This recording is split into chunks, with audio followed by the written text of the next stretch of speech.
Hi, everybody. I have some new pieces of gear that I've been getting, and I figure some of you would be interested in hearing what I think about them and how I will incorporate them. So, as my band, The Genesis Show, prepares to do the 1976 Trick of the Tail tour next year, I figured this was going to be a good time to invest in the Mellotron M4000D Mini. Even though I like using software, I'm finding I need to run things through effects a little differently, and the gain staging with the analog effects was kind of making that difficult with all hybrid of computer sounds. So hopefully this all works out for me when I have all the pieces in place. So here's the very basic overview of how I'm going to use it. You make playlists to save your sounds. And I have two playlists, one with the violins and choir, and another one with violins and brass, because on an M400, you had an A, B, and C setting, and you could mix between A and B and C. This doesn't have that. It just has A and B, so I had to make two settings. So here is my violins, 3 violins.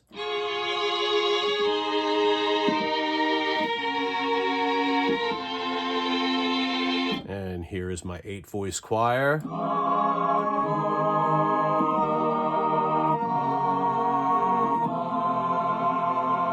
And as I was digging around into the manual and playing around with sounds today, I came upon these initial settings. So there's an EQ curve that you can choose.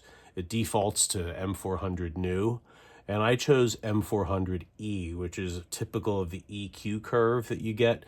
That they set the M400s at in the 70s. And I did not like the 8-voice choir sound when I got this. In fact, I was kind of shocked how much I didn't like it. I preferred the sound I was getting from the Streetly tapes from the GeForce Mtron plugin.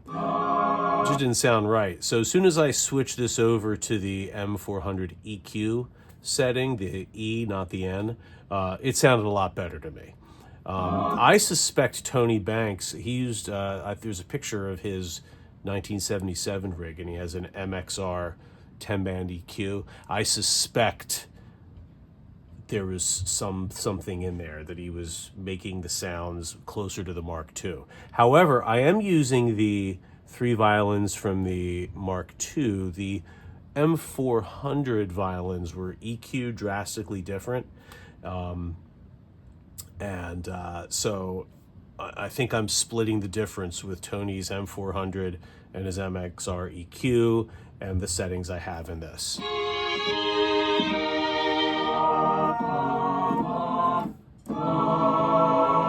Okay, so my next playlist setting, so obviously I feel like this is the setting he used a lot. And then you need to be set up for the brass sound, which would be Supper's Ready. He went between violins and brass and Supper's Ready, and then of course the Watcher of the Skies sound.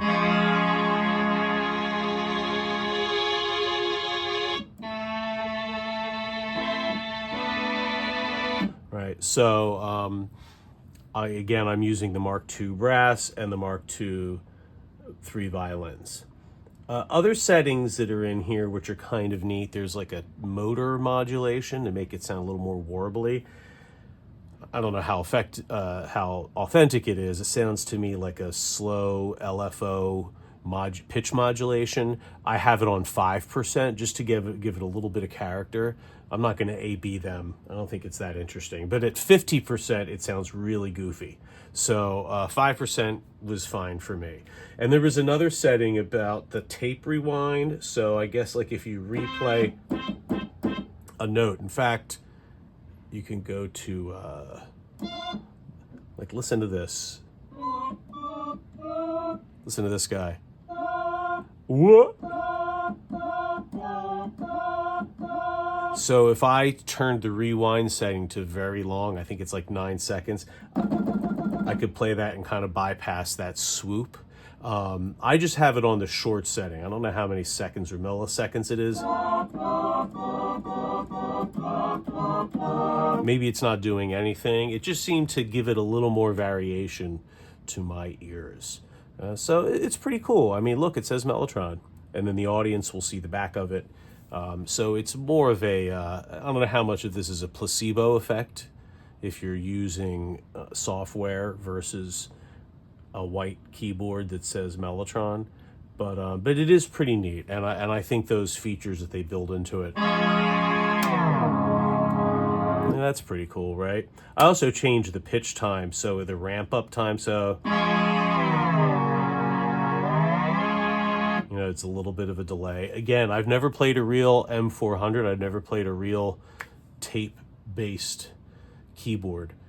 So I don't know exactly how they behave. So maybe some of you that have this, that have a real M400, you could say in the comments, settings that you find are authentic to yours, and I'll use them. But I've only been in presence of a Mellotron as an audience member.